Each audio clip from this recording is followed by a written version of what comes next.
Welcome to the Sheffield Sunday As-Bill Season meeting. This is a main share meeting, and today it is great pleasure and much gratitude that we welcome Nikoleta D.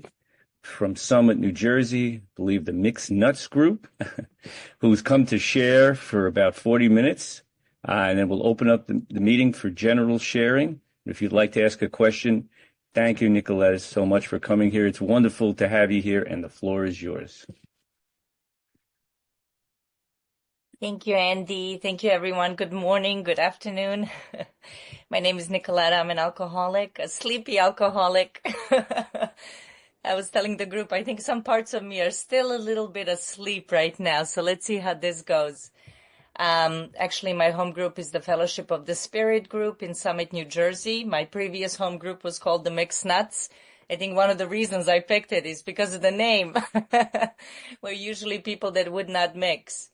Thank you, Young, for allowing me to be of service and, walk with you guys. I was touched by that reading when I picked it. Like I open as Bill sees it and I just start going through some of the passages, and it's just like, when I read that, like I had these goosebumps, like something in me just resonated so deeply, because this was so much more. This journey in recovery was so much more than just getting sober and putting down the drink, and so much more than what I expected or thought it would be or knew that it could be. My sober date is September 15, 2006. My drinking story is that gradually things got worse. That's the mantra of my drinking. Riddled with confusion, with my inability to put it down and my thirst for more. And living in that space that the big book talks about so well. Incomprehensible demoralization, loneliness that only an alcoholic can know, inability to connect, a disconnect from life, I just related to life and to others and to my own self in a really, really negative way, a really, really limited way. And so I didn't feel alive. I didn't feel alive, and I didn't know how to process life. Life was overwhelming. Sobriety was my trigger, actually. Sobriety is my problem.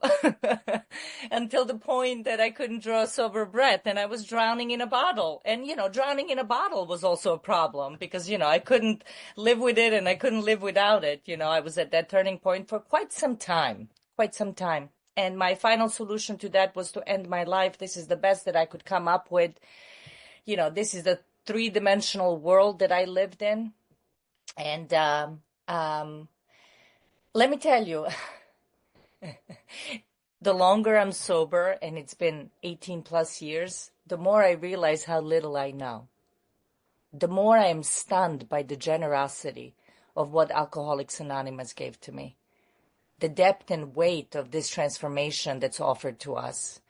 How much more this has given me than what I wanted and expected. Something magical happened, in this experience of being surrendered and being honest that I can't stop drinking. And something in me wanted to live more than it wanted to die. And really something profound and deep occurred in a split second, which felt like a lifetime. And I have been honoring it for over 18 years. And I didn't do that. I cannot take credit for it. Because I failed at all of my ways, not only in managing my drinking, but my life. In managing my life and my relationships. I entered Alcoholics Anonymous absolutely confused with what you guys can offer me. I couldn't deny that a message was being transmitted that I didn't understand. intellectually. Like you were saying some really, really bizarre things, but you guys seemed free and light and happy. And, that created a tremendous amount of willingness and curiosity in me. And I'm like one of the luckiest people in the world, because in my early recovery, I met a woman that was so attractive that, took me through the spiritual surgery of the 12 steps. That was incredibly transformative, even though I didn't understand it and didn't really even believe in it, and um, I just didn't want to drink. I just didn't want to drink. Oh my God, like let's just keep it simple. Like I think all of us come in here, none of us come into Alcoholics Anonymous and like, I want to have a spiritual awakening and feel the presence of God and intuitively know how to handle situations that used to baffle me and just travel lighter through each day and be able to say yes to life. No, I'm like, I can't drink like a lady. Like I pissed my pants on the floor. Like, I don't know how to talk to my family. Like I am riddled with embarrassment, shame, and regret and remorse. I come to in the morning and I feel the shoes about to drop. The mental noise and the mental anxiety is so overwhelming that I constantly need relief. Constantly. I need relief from self, manifesting in various ways. I keep feeling defeated in life. The successes are so fleeting that I come to a place of wanting to end my life at 27 years old, drowning in the bottle. you know, um, but this, I've gotten so much more than I expected or even like prayed for. And that's what this is. For me, my story is really a love story. It's a love story with Alcoholics Anonymous. I fell in love with Alcoholics Anonymous. I have a major crush on Alcoholics Anonymous. I'm absolutely smitten by the big book of Alcoholics Anonymous. And I'm 18 years sober and it's still fresh. As a result of what? Continuing to have this willingness to say that I don't know much, to not rely on my thinking mind, and to practice the teachings of the 12 steps and to have an experience with them as life shows up. And life shows up. Life shows up. There is a sacredness and a timelessness to the steps that just we only get to know it from experience. Like I couldn't put it into words. A lot of these things that I'm saying today, this girl, me, Nikoleta, could not verbalize. I couldn't even verbalize it in the beginning of my experience with the 12 steps, through the 12 steps. It's like the very first time I went through the steps, like, each step and the experience with it kind of like allowed me to take another step into the unknown, and to empowered me to have an experience and to be willing to have the process of the next steps. My hand being held by my sponsor primarily, and all of you guys who were an example to me that, okay, if I do this, I'm not going to die. They're still sitting around and some of them have more sober time than me. It was that simple. It was that simple. And I remember, I was 27 when I got sober. So my first inventory, everything about it had to do with drinking. How much life did this girl have by the age of 27 when I was drunk from 16? How much life did I have? How much ability to really take a look at my life? And all of my experiences and all of my relationships in life somehow had booze involved in it, or I was just checked out or in a brownout or in a blackout. So that first inventory had a lot of that flavor to it in terms of my relationship with life and my relationships in general. But I do remember, I will never forget my first fifth step. It was like a first kiss. It was literally like a first kiss. I was sincere. I was honest. I was surrendered. I was willing. I trusted my sponsor. I didn't trust myself. I didn't trust anybody else, but I trusted her. I didn't even understand why. And I'm having this experience with the inventory, and I show up for this fifth step to be honest with another human being for the very first time in my life, to be emotionally naked, to have an experience of vulnerability and transparency, to have an experience of what it means the truth will set you free. Like, I didn't understand that. How does the truth set me free? And I have this experience in the fifth step that lasts for hours, and I can't really put it into words. And I come out of this fifth step, and for the first time in my life, I'm quiet for an hour. I can sit in my own skin. There's a stillness. There's a stillness that I was never able to achieve up until then in my life. There's a space between thoughts that I'm aware of. There's an okayness. It's like an okayness with life. Another thing that happened, right? Another thing that happened, a couple of things happened. That was such an incredible experience for me, that first kiss with the fifth step. I was like, oh my God, I am in so much trouble. This has nothing to do with drinking. Oh my God. Holy smokes, I need and want God. I need and want honesty. I need and want people. I need connection. I don't know how to live life. Oh my God. I was like so surprised. I was like, oh my God, I break my own integrity. That's how little power I have to live by morals and ethics that I know. I know better, and I don't have the power to do it. Oh my God, I can't trust myself. I mean, a flavor of I can't trust myself was already present, because this is the head that kept telling me I can drink like a lady, even though I never had an experience of drinking like a lady. But like, it was so tangible after looking at my life and relationships in my life and how I betrayed myself. I didn't just hurt the people in my life. I hurt the depth of my own being. I betrayed my own heart that plays deep within me, that knows better, that wants better. And another thing that happened after that first fifth step was I'm a member of Alcoholics Anonymous. I felt like a part of a tribe.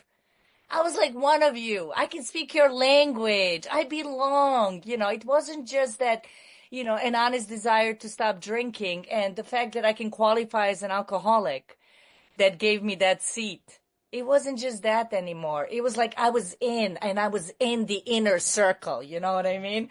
I was like, now I know what these speakers are talking about. Like, I'm starting to understand a little bit more because I had this experience. Long story short, I'm trying to say have the experience. Do the step work.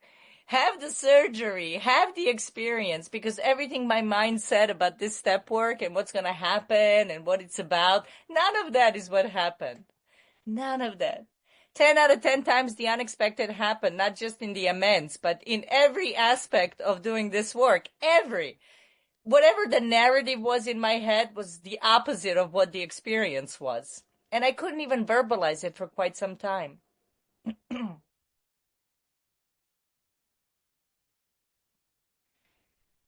And then I proceed, and you come out of that fifth step and you need and want God more than ever. Why? Because this tangible experience of powerlessness was very present with the bottle. Like, I couldn't deny that I couldn't stop drinking. I drank when I didn't want to drink. I drank when I had every reason not to drink. I drank when I really wanted to clean up my act and get the heat off. So there was that experience of powerlessness, but I still couldn't like wrap my head around powerlessness in life, powerlessness over people, powerlessness over my thoughts, not being able to wrestle satisfaction out of life. If I only try harder, show up more, put my big girl pants on, and this is where I started understanding that I absolutely have no power. That powerless meant no power, not less power, no power. Powerless means no power. I'd like to say to myself, less power sometimes because of others. If I only tried better, if I only managed better. To manage better is to manipulate better, to try to figure out what's around the corner, to pretend and show up in different ways. than in an honest way. And um, I needed and wanted a connection to this power even more, which prompted this willingness to just like open the heart and have this prayer practices and have this attitude of seeking, right? This I wanted attitude. And these are some of the conditions that the book talks about. The book gives us mechanics, but just before it gives you a mechanic, it says things like, when we sincerely took such a position. The most important word there, sincerely. It's stuff like that. It gives me like these like flavors of what kind of intent and attitude. It tells me like if we really want it. And if I'm approaching it like not really wanting it, not really being sold on it, I might not have the experience that's being granted to me, given to me, offered to me. And why did I pick this passage? Because I have 18 years sober and I've been through some stuff in sobriety. The 27-year-old didn't have a lot of life, especially when half of it was spent on the floor of my apartment drunk. It was in sobriety that I, in a deeper way, got introduced to stuff that comes up with having a job, stuff that comes up with being in a relationship, experiencing heartbreak, losing my father suddenly, experiencing grief, and things like that. And what were the tools that were at my feet available for me to pick up? The tools of the 12 steps. And I think this is what the reading is talking about. The reading is talking about, here's a way of life. This is a way of life. This is a sense of not really being alone. This is a opportunity to, when when the narrative comes in various relationships in my life, in sobriety, when alcoholism shows up in sobriety, because this is what I've learned in sobriety, that alcoholism is in me. It's not in the bottle. The last thing I do is pick up the bottle to relieve myself of what? Of the alcoholism. Where is this alcoholism? In my relationship with life, how I relate to life. In my head, in the problem centers in the mind, and when I'm suffering from resentment and mental anxiety and anger, which I cannot afford, and I feel tightness and I'm disconnected and I can't tap into a more humble place deep within me or in the honesty of my heart, I'm in trouble because, at some point alcohol will look like medicine. Alcohol is going to look like medicine because I need relief. I need relief from self. Self, manifested in various ways, is what defeats me. And it's that I really got introduced to alcoholism in that sense, not in the sense of the symbol of it, like the symptom of it, the manifestation of my drinking and the power. I really got introduced to alcoholism in sobriety. In sobriety. I was, you get a few years under your belt and you've been riding the pink cloud, or at least that's my experience. And, you're one with Buddha, and all of that. And then, suddenly I found myself, in this place of needing to write inventory, stone cold sober. Because I was, arguing with somebody in my head from morning to night, and they weren't even next to me. I would wake up in the middle of the night to go pee, and I'm like arguing with this person at 4 a.m. on the toilet seat. Excuse me. Anybody has that experience? You know what I mean? Who are you talking to, Nikoleta? Who are you arguing with? Like, what's going on? I can't really show up for life. And the saving grace in these places was not just a relationship with the sponsor, but an ability to pick up these tools and to, write inventory. I've had the experience of seeing that, I'm involved in all these things, that, that maybe I'm not seeing it. Maybe am I willing to look at it from another angle? All of these things that worked the first time, all of these things that I had the willingness for. And where was the willingness born out of? A tremendous amount of pain. And sometimes in sobriety, I need to get into a tremendous amount of pain to be willing to put pen to paper again, to pray out to God and say, I need to see this more clearly. Like I can't see, help me see. Like get into my head before I do, please. I want to see through your eyes. Like I'm tight. I'm like unavailable. I'm unavailable to my own self. I can't sleep. This is the stuff that shows up in sobriety. How I relate to life, my insecurities, my mental anxieties, my fear, the corroding thread. Another word for fear for me, it's like really mental anxiety. It's really mental anxiety. I sell myself a story. I think I know how it's going to go down. I expect something. I have certain expectations. I judge it in a certain way, the way you move. Then I blame you because I'm really scared that I'm not going to get something I think I need. And yet my experience is that I've always been provided when I'm really, really deeply honest.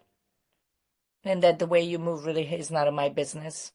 We talk about in recovery, like my life is none of my business. Well, if my life is none of my business, then definitely your life is none of my business.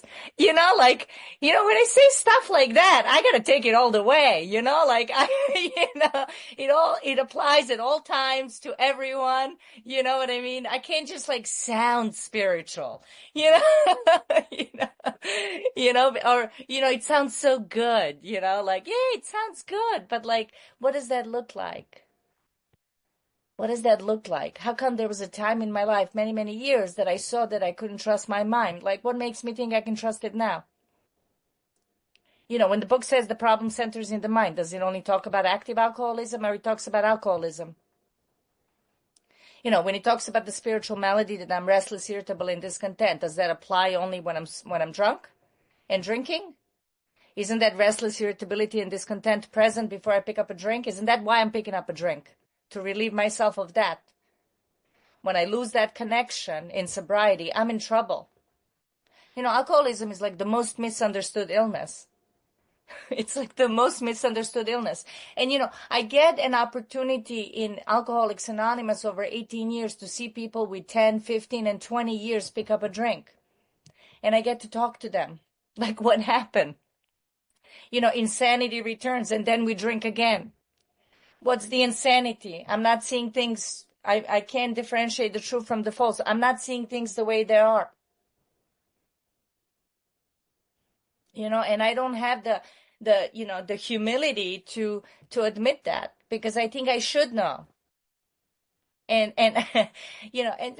this is what scares me. And it doesn't scare me, but this is where like I have tremendous amount of respect for the illness I suffer from. I don't take it lightly. And I know it resides in me.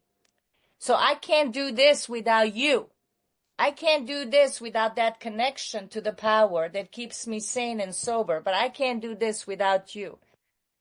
And what have I experienced in the 18 years of sobriety the most? A lot of things have had ups and downs. A lot of times I didn't always, have a home group, go to meetings, have a commitment. But the one thing that's always been present in service, and I think a byproduct of a spiritual awakening is that we think of others. A byproduct of a spiritual awakening is that we're moved to service. When Bill Wilson has an awakening in a hospital, the guy's like 2-3 days sober or something. Historians don't quote me on that. Anything I say can be changed, by the way. But the guy has a spiritual awakening. What does he do? What's the next thing he thinks about? How can I carry this message to others? I'm not being of service because like I want to be a good girl and I want to be of service and I want to tell you to be of service. I'm like moved. Like it like the thinking of others naturally happens. This is what we're made of. My heart's in charge. My gut's in charge. I mean, the book talks about things like, you know, in the later part of the book, in the 10th and the 11th step, it says, we have begun to develop this vital sixth sense. I thought this was only about not drinking. It talks about, tapping into an unsuspected inner resource. What happens when I'm not tapped into this inner resource, when I can't see things? It's time to do some inventory. It's time to get honest with somebody. All of this, it's time to get into prayer. Have I been practicing these things? The one thing that's been present for me, and I'm like so grateful for that, is that, this woman, my first real love, my sponsor, my first real love. She said, I'll take you through the big book of Alcoholics Anonymous and the 12 steps, and I only ask you for one thing, to pay it forward. And I've been doing that since I was 9 months sober. There's never been a time in my sobriety that I didn't sponsor somebody, more than one, that I wasn't available to service. I'm talking intensive service. I'm intensive, big book, like let's sit down and spend 2 hours together reading the book and taking some direction, writing inventory, listening to a fifth step. Let's pray together. Let's sit quietly together. I'll hold your hand while you get through these amends. I know it takes courage. You just got to be willing. You can do it. Here's my experience, Let's go on a retreat together. Let's go on a workshop together. Listen to this, listen to that. Read this, read that. It's a spiritual marketplace out there. I'll guide you as you pick up your new sponsee. Like this kind of stuff is where the juice is. It empowers.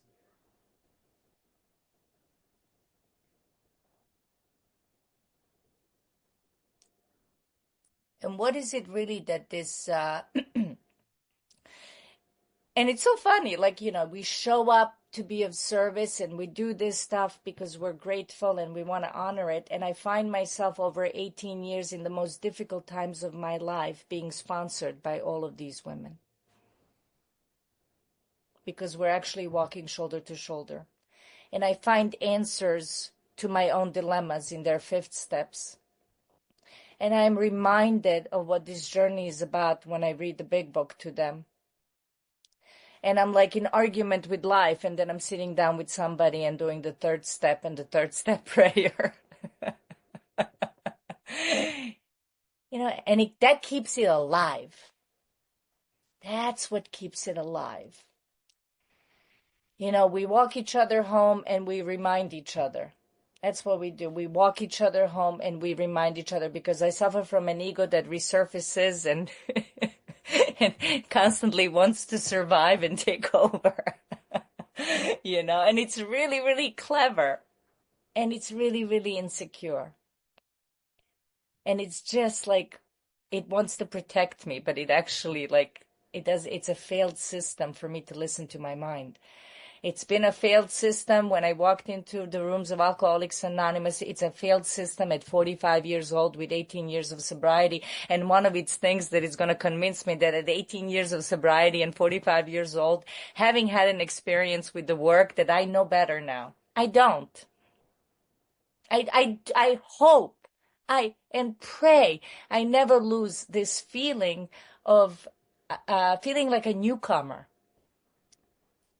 I still feel like a newcomer. And I've had these experiences of like the book will meet you as deep as you want to go. Like, before I went deeper with the book, I was like, what? What does that mean? Like, what? I find myself after 18 years reading certain things and they become alive and fresh. They jump out of the page, they hit my heart, and I'm like, oh.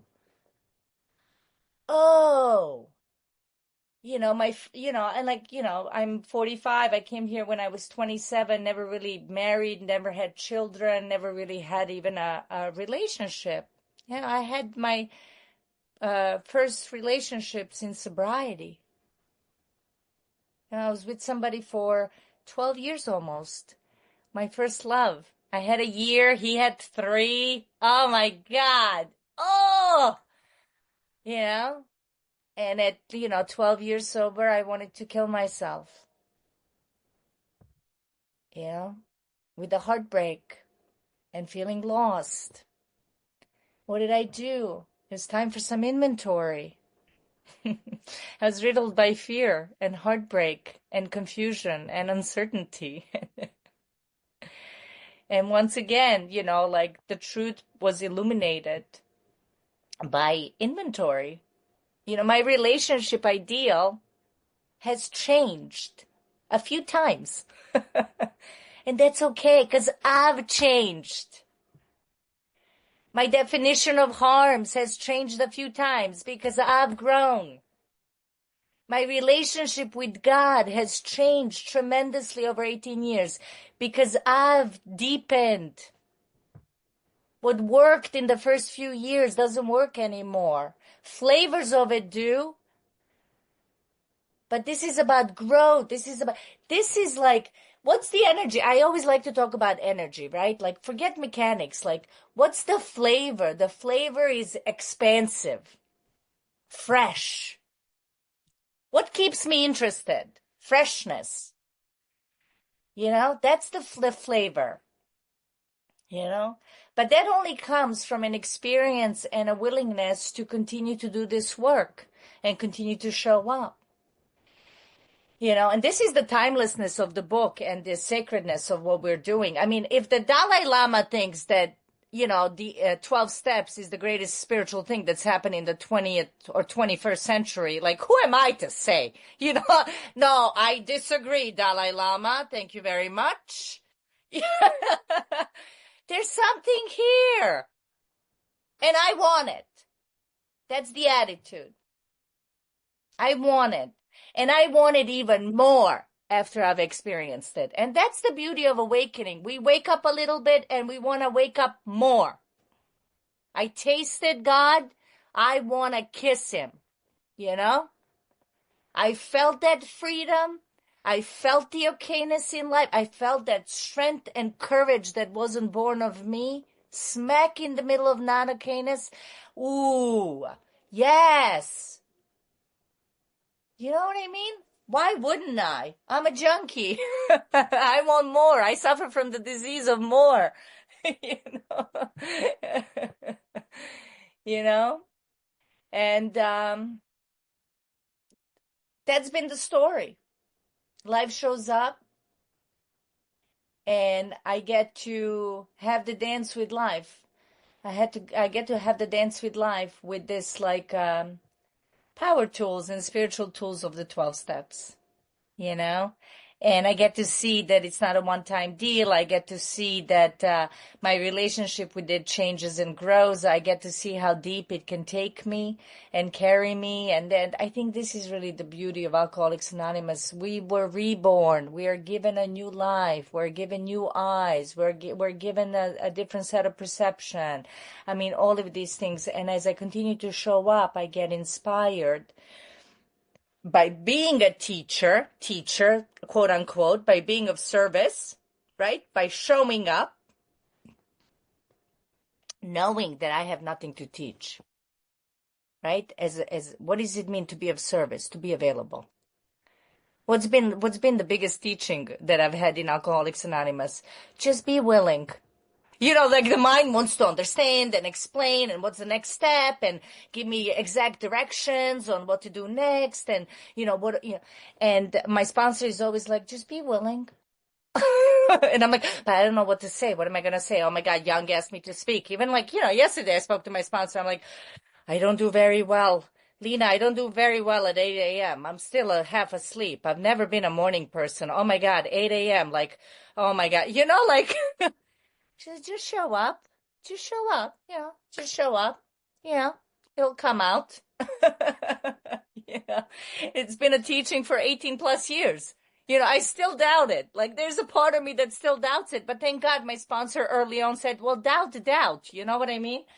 No matter what goes through me and what goes through my head, I'm like, no, I'm going to trust her. I'm going to trust the book. I'm going to trust you guys. I'll trust anything and anyone except my head. And I will know when I'm connected because I feel expansive. I travel lighter through life. I've experienced this, if life is like a pendulum swinging, in my early recovery, I was on the bottom of the pendulum. So life's ups and downs felt very dramatic, very dramatic, up, down, like I was swinging on that pendulum. And as I've, done some work in the 12 steps and, practiced this way of life, I found myself going up that pendulum. And at the top of the pendulum, you swing just a little bit less. And you get to observe more. Just the practice of watching. The practice of watching alone is very empowering. Just the practice of watching as life happens. That's incredible. I think it's really been a journey in trust, and it's been a journey from the head to the heart, seeing that the heart is as wide as the world. It can bear it all, and it wouldn't want it any other way. It just recently in my recovery, I recognized that promise in the book, We Will Live Life Successfully. For a long time, I had different meanings for that, to live life successfully.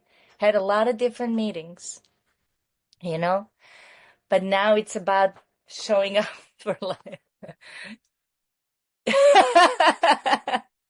We have a 6-year-old who's more connected to God than any of us, and you all know it.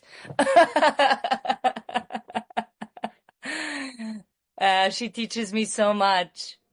She teaches me so much,